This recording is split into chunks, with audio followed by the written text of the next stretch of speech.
Hello mga palangga. So ayan, good morning. So ayan, ngayon, first day natin mag Milo, hindi kape. So ayan, wala lang, bago lang ba mga palangga. Tapos yung ating loaf cake na napakasarap. So ayan, pagkatapos natin mag-futor or mag-breakfast mga palangga, next tayo dito kasi nga medyo busy tayo ngayon. Kasi mag-farm daw itong sila Mayura at matulog doon. So ayan, yung request niya is kudra, or ibig sabihin is mga gulay, mga plangga.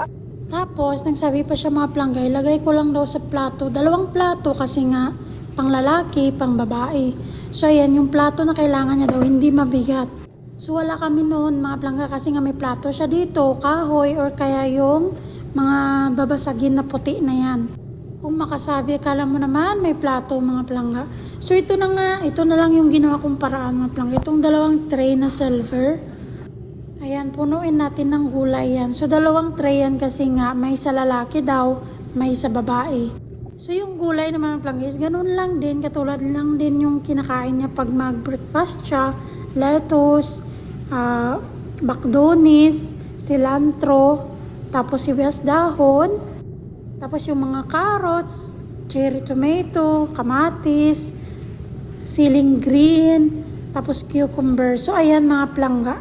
Pero huli ko na naalala, may ganyan pala kaming plato mga plangga. O yung pink at saka yung, ano yan, tawag kulay niyan, green na parang hindi naman green. So ito na lang kasi mas maganda naman ito mga plangga kaysa doon sa tray na yun or siniya na yun. So ito na nga, linisan ko na ito mga plangga. At saka ayan, madali ang transition. O diba, ayan ang mga plangga. Tapos na yung kanilang kudra. So ayan, diba? Ang lalaki pa ng sili. Ganyan yung request nila mga plangga, gulay, tsaka yung mga sibuyas daw na yan. Kasi nga, barbecue yung kainin nila. Diba kapon nag-upload ako nung pinasok ko sa ref yun, yung pagkain nila doon, yung lunch nila doon. So dahil tapos na tayo doon, manguha naman tayo ng mga gamit, mga plangga. So ayan, i-trolley natin kasi nga may manok tayong pinabili na 1 karton. Kasi nga naubusan na ako ng manok. So ayan, nagpa-refill na ako or nagpabili na ako, no? Para at least, pag may order, magawa na lang tayo. Next naman tayo dito, ayan yung breakfast na in-order ni Mayura or na-request niya. Omelette, egg omelette, tapos yung mga gulay din. At saka, no, bread at all, mga plangga. Alam nyo ba yun? Sobrang diet talagang person. So next tayo dito na naman, no? Ayan yung ating order. So bali, pending order yan siya mga plangga. Na mas maganda naman. So 2 box yun. Ginawa ko na para at least ready na ba mamaya. Ayan, mananglian ako mga plangga. Ayan na lang yung yung inulam ko ba, 'di ba? Maasahan talaga 'tong mga plangga pagka wala kang time, ganun kahit painit na nga. Pag ako kumakain ito, pag kahit painit mga plangga, ko na 'to pinapainit. So ayan, kain tayo mga plangga, hot and spicy pala yan, na hindi naman sobrang anghang. Para sa akin lang ha. Tapos ito naman mga plangga, nagpahinga na ako niyan kasi nga may station tayo. Dumating yung order ko. Alam nyo ba, noon ko pa to in-order nung Eid pa. Ilang days na to. Ay, nako naman, na-late. Kasi nga syempre may global problema dito sa KSA. Kaya ayan. So finally, dumating na siya mga plangga. So ito yung mga in-order ko, mga case ng cellphone. Tapos ayan, shade na 2. Brown yan siya at saka black mga plangga. Wala lang. Gusto ko lang mag-order kasi makalay mo, makauwi tayo, di ba? Dapat maka-shade tayo. Galing abroad kasi. Tapos ito mga plangga, yan, akala ko 2 yan, up and down. Or ano ba yung may terno? Yan pala, shirt lang. Grabe naman yun.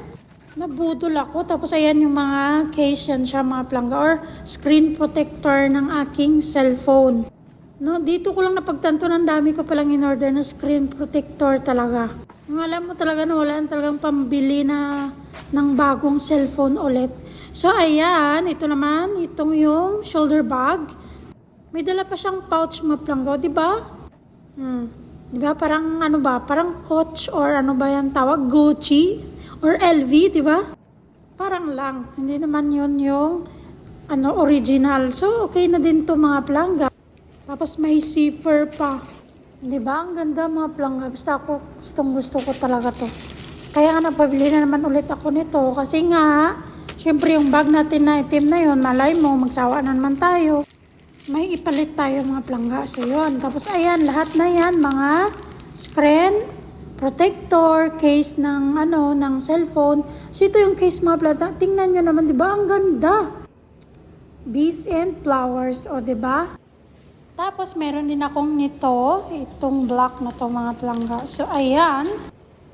Iwan ko ba kung bakit ako ganito mga plangga. Yung hindi talaga kuntindo sa isang case lang. Dapat 2 or 3, 4, ganun. Ganun din sa screen protector.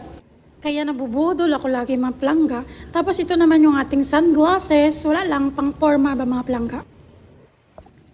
Tapos ito naman yung mga hydraulic film na screen protector na naman ulit mga plangga. O diba, ang daming screen protector. Ay, nagbili din pala ako niyan ng camera protector ng ating bagong cellphone. So, i-reveal ko sa inyo sa susunod. Tapos ito, nagbili pala ako ng yung pang-curl ng lashes. O, diba? Maiba naman, magpaganda tayo mga plangga. Ay, nako na lang. So, ayan, pagkagabi na, pala ako, may station ako.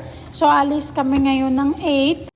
At ito mga plangga, ito nakikita nyo yung aeroplano na yan. Tinanong ko yung anak ni Mayura. Sabi ko, bakit naka-display yan? Sabi ko, hindi ba nagbabiyahe yan? Sabi ko naman, syempre, nilamon ako ng curiosidad. Ano yan? 'Di ba? So, ayan, sabi niya, naka-display daw yan kasi nga yan yung first ever na aeroplano nila dito. So, yun, kaya dinisplay nila. O, 'di ba? Ang galing mga plangga. Yung sa Pilipinas, asan? Nasiraan na ba? So, ayan, dito na ako. Fast forward, mga plangga. Ito yung bahay nila, madam. Villa 603, mga plangga, yung number ng kanilang villa, syempre. Tapos, ito pa yung, yung okasyon is engagement ring. O, diba? May visitors yung ikakasal. Tapos daw, pagkatapos nito is, na siya ng sing-sing. Suotan na ba? O, diba? Sana all na lang talaga. So, ayan, pagdating dito, fast forward ulit. Pagdating dito sa bahay mga plangga, pagkatapos nun, syempre, umuwi na din ako. Mga mag 10:30, ako natapos doon mga plangga. So, ayan, pag-uwi ko, walang pagkain. Oh my God. So, ayan, nagkain na lang ako itong loaf cake ko na to. So, yun lang.